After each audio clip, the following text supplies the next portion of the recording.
राधे राधे दोस्तों, आज हम वट सावित्री व्रत की कथा सुनाएंगे और ये भी साथ साथ बताएंगे उसमें क्या क्या चीज़ें लगती हैं। वट सावित्री व्रत एक महत्वपूर्ण व्रत है जिसमें सुहागिन स्त्रियां अपने पति की लंबी दीर्घ आयु के लिए पूजा करती हैं। वट वृक्ष की, बरगद की। उस दिन वो 16 श्रृंगार करके जाती हैं। और पूजा में क्या क्या चाहिए, तो चने ले लीजिए। चने को भिगो देते हैं रात में, फिर वो चने लेके जाते हैं पूजा में। और सुहाग की चीज़ लेते हैं तो उसमें रंग ले लेते हैं। लाल चूड़ी लेते हैं, लाल सिंदूर लेते हैं, लाल मेहंदी लेते हैं और लाल रंग लेते हैं। और 16 श्रृंगार थाली में सजा के रखते हैं। फिर बरगद के पास जाते हैं पूजा करने के लिए। और वहाँ जाकर बरमाउस की पूजा करते हैं। उस दिन कौन से कलर के कपड़े पहनने चाहिए, क्योंकि कोई भी पूजा पाठ करो तो लाल रंग या पीला ही शुभ माना जाता है। और ये तो पति की लंबी आयु के लिए व्रत है, तो इसमें लाल साड़ी पहननी चाहिए। अगर तुम्हारी शादी का जोड़ा है तो बहुत ही अच्छी बात है। अगर नहीं है तो आपके पास लाल कलर की साड़ी है तो आप लाल कलर की साड़ी पहन लीजिए। और लाल चूड़ी सिंदूर लगा ले और लाल पैरों में लगा के रंग और पूजा करनी चाहिए। जब वहाँ जाते हैं तो वहाँ जाकर बरगद के पास बैठ के और बड़े प्रसन्नता से बरगद के नीचे एक चौक पूड लेते हैं। उस चौक पे रख लेते हैं पूजा, धूप दीप नैवेद्य सब दिखाते हैं। और उससे फिर बरगद की आरती करते हैं। और घर से जो 4-4 पूड़ी बना के ले जाती हैं वो चारों कोनों पर रखी जाती हैं। उसके ऊपर जो बनाते हैं ना अपन बेसन के बरगदा, उसको बरगद बोलते हैं। बरगद जैसे ऊपर लगते हैं फल, उस पर रख लेते हैं। फिर उसके बाद पूजा करते हैं। जब बरगद की पूजा हो जाती है उसके बाद कथा शुरू होती है। इस वट वृक्ष के नीचे ही यमराज ने सावित्री के पति के प्राण लिए थे। इसलिए सावित्री अपने पति के प्राण लेकर आई थी यमराज से। इसलिए इस व्रत को मनाया जाता है। इस व्रत के पूजा करने से पति की लंबी उम्र होती है। वट वृक्ष की उम्र बहुत ज़्यादा है। इसलिए जब वट वृक्ष की पूजा करने से सावित्री माता खुश होती है। जैसे वो अपने पति के प्राण लेके आई, ऐसे ही आपके पतियों की भी लंबी उम्र के लिए आशीर्वाद देती। तो अब चलो सुनाते हैं वट सावित्री की कथा।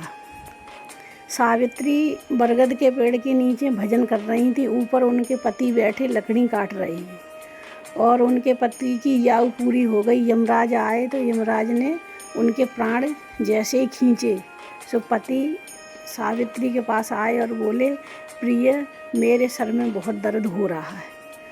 और उन्होंने अपनी गोदी में सावित्री ने अपने पति को लिटा लिया और पति ज़ोर ज़ोर से चिल्लाने लगे, देवी मुझे चक्कर आ रहा है और मेरे सर में बहुत दर्द हो रहा है।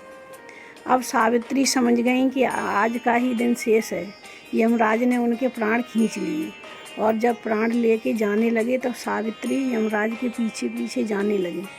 और सावित्री ने कहा, हमारे पति के प्राण वापस कर दो। यमराज ने बोला, नहीं देवी, इनकी आयु पूरी हो चुकी है, अब इनके प्राण वापस नहीं हो सकते। लेकिन सावित्री अपने पतिव्रता धर्म के बल से उनके पीछे पीछे ही चली गई। तो उन्होंने कहा, देवी हम तुम्हारी भक्ति से बहुत प्रसन्न हैं, आप कुछ मांग लो।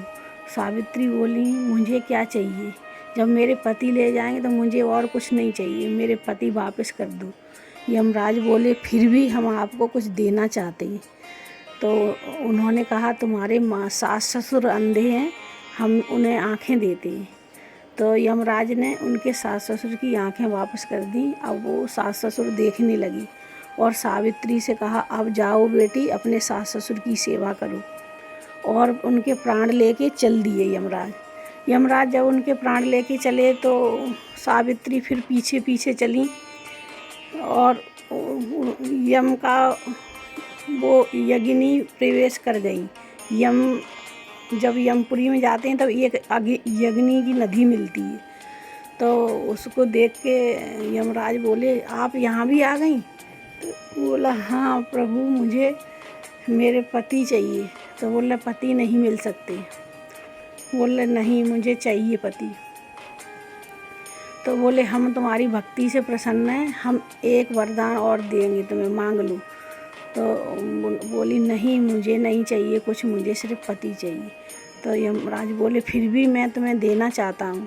तुम्हारा जो राज्य सत्यवान का छीन लिया था दूसरे राजा ने, खोया हुआ राज्य तुम्हारा वापस मिल जाएगा।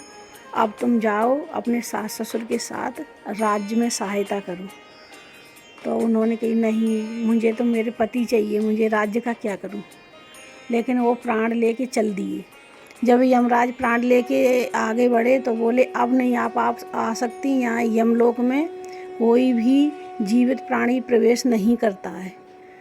तो सावित्री फिर भी पीछे पीछे जाने लगी और अपने पतिव्रता धर्म के बल से वे यमलोक में भी प्रवेश हो गई और आके सामने खड़ी हो गई। तो यमराज बोली, देवी, आप कौन हो? आप यमलोक में भी आ गई? तो बोले, देव, मुझे मेरे पति के प्राण चाहिए। तो बोले, प्राण तो नहीं दे सकते हम तुम्हारे पति के, लेकिन हम तुम्हारी भक्ति से प्रसन्न हैं, तो हम तुम्हें वरदान देते हैं कि तुम जाओ, अपने माता सास ससुर के संग राज्य संभालो और तुम्हें एक पुत्र की प्राप्ति होगी। तो सावित्री बोली यमराज से, आप हमारे पति को ले जा रहे हैं और हमें पुत्रवती का वरदान दे रहे हो, तो जब हमारे पति नहीं रहेंगे तो हमारे पुत्र कहाँ से प्राप्त होगा। तब यमराज प्रसन्न हुए कि देवी, हम तुम्हारी भक्ति से प्रसन्न हैं। तो यमराज ने सावित्री को उनके पति के प्राण वापस करे। इस दिन अपने प्राण लेकर सावित्री यमलोक से आई और वट वृक्ष के नीचे आकर अपने पति के हृदय में उन्होंने वो प्राण रखे। पति उठ के बैठ गए। ये व्रत बहुत महत्वपूर्ण है, इसलिए मनाया जाता है। इस व्रत को वट वृक्ष की पूजा करने से सबके पतियों की लंबी उम्र होती है। इस दिन वट सावित्री का व्रत करने वाले लोगों औरतों को विशेष ध्यान रखना चाहिए कि अपने पति की लंबी आयु के लिए सवेरे उठें, स्वच्छ वस्त्र पहन के पूजा में मन लगावें और बरगद के नीचे आए के विधिपूर्वक पूजा करें और अपनी 12 परिक्रमा बरगद की लगा के और बरगद से हाथ जोड़ के कहें, हे सावित्री माता, हे वट वृक्ष, जैसे आपने अपने पति की रक्षा की, ऐसे हमारे पतियों को भी आशीर्वाद देना। माता सावित्री प्रसन्न होती है, आशीर्वाद देती हैं और आपके हमारे पतियों की लंबी उम्र होती है। इसलिए ये व्रत मनाया जाता है।